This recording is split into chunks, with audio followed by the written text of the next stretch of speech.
Di negeri sebesar Indonesia, masih ada anak-anak yang harus mengubur cita-cita karena putus sekolah. Data Susenas 2021 menunjukkan 76% keluarga mengakui bahwa anak mereka putus sekolah karena alasan ekonomi. Di balik angka itu ada begitu banyak cerita. Ada anak yang terpaksa bekerja, ada yang harus menjaga adik agar orang tuanya dapat mencari nafkah, ada pula yang hanya mampu memandang sekolah dari kejauhan. Namun pada Januari 2025, sebuah harapan besar mulai dinyalakan. Presiden Prabowo Subianto menggagas sekolah rakyat. Bukan sekedar sekolah, sebab sejak awal konstitusi telah menitipkan amanat yang sangat jelas. Pasal 34 ayat 1 Undang-Undang Dasar 1945 menegaskan, fakir miskin dan anak-anak yang terlantar dipelihara oleh negara. Sekolah rakyat hadir untuk menjalankan amanat itu. Sebuah gerakan untuk memuliakan wong cilik, menjangkau mereka yang selama ini belum terjangkau, dan memungkinkan sesuatu yang sebelumnya dianggap tidak mungkin. Arahan Presiden segera bergerak menjadi kerja nyata. Pada April 2025, tim formatur penyelenggaraan sekolah rakyat dibentuk dengan melibatkan berbagai kementerian dan lembaga.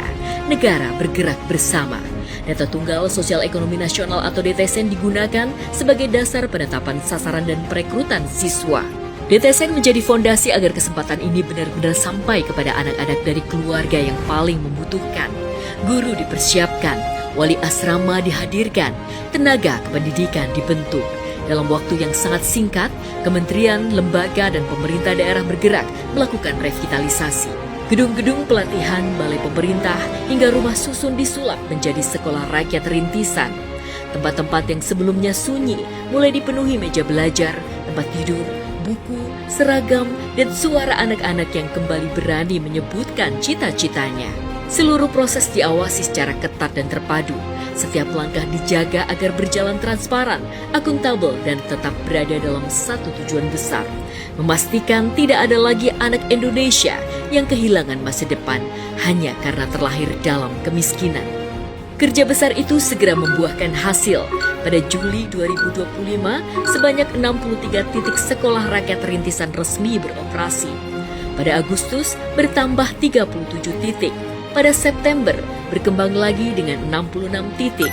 Menjelang akhir tahun, sebanyak 166 sekolah rakyat rintisan telah beroperasi di seluruh Indonesia dan menjadi rumah belajar bagi lebih dari 15.000 anak. Dari Sumatera hingga Papua, dari kota-kota besar hingga wilayah yang jauh dari pusat kesempatan. Di saat yang sama, pembangunan sekolah rakyat permanen terus dikebut. Pada Juni 2026, sebanyak 104 titik sekolah rakyat permanen telah memasuki tahap akhir. Satu persatu gedung berdiri, ruang kelas, asrama, ruang makan, tempat ibadah, fasilitas olahraga, dan ruang kreativitas dipersiapkan untuk menyambut peserta didik baru tahun ajaran 2026-2027. Memasuki fase berikutnya, sekolah rakyat bergerak semakin besar. Pemerintah menyiapkan 178 sekolah rakyat untuk beroperasi secara nasional, terdiri atas 93 sekolah permanen, 77 sekolah rintisan tahun 2025, serta 8 sekolah rintisan baru tahun 2026.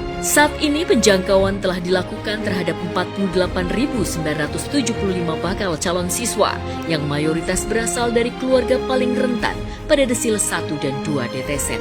Mereka bukan sekedar angka, mereka adalah anak-anak Indonesia yang selama ini nyaris tak terlihat. Anak tukang becak, anak petani, anak nelayan, anak buruh, anak dari keluarga yang hidup dalam keterbatasan. Kini mereka memiliki tempat untuk belajar, tempat untuk tumbuh. Inilah transformasi besar pendidikan gratis berbasis asrama di Indonesia.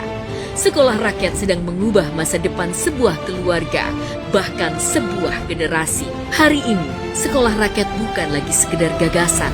Sekolah rakyat telah berdiri, sekolah rakyat telah hidup, sekolah rakyat telah menjangkau ribuan anak. Dan dari ruang-ruang kelas sederhana itu, sedang tumbuh generasi baru Indonesia.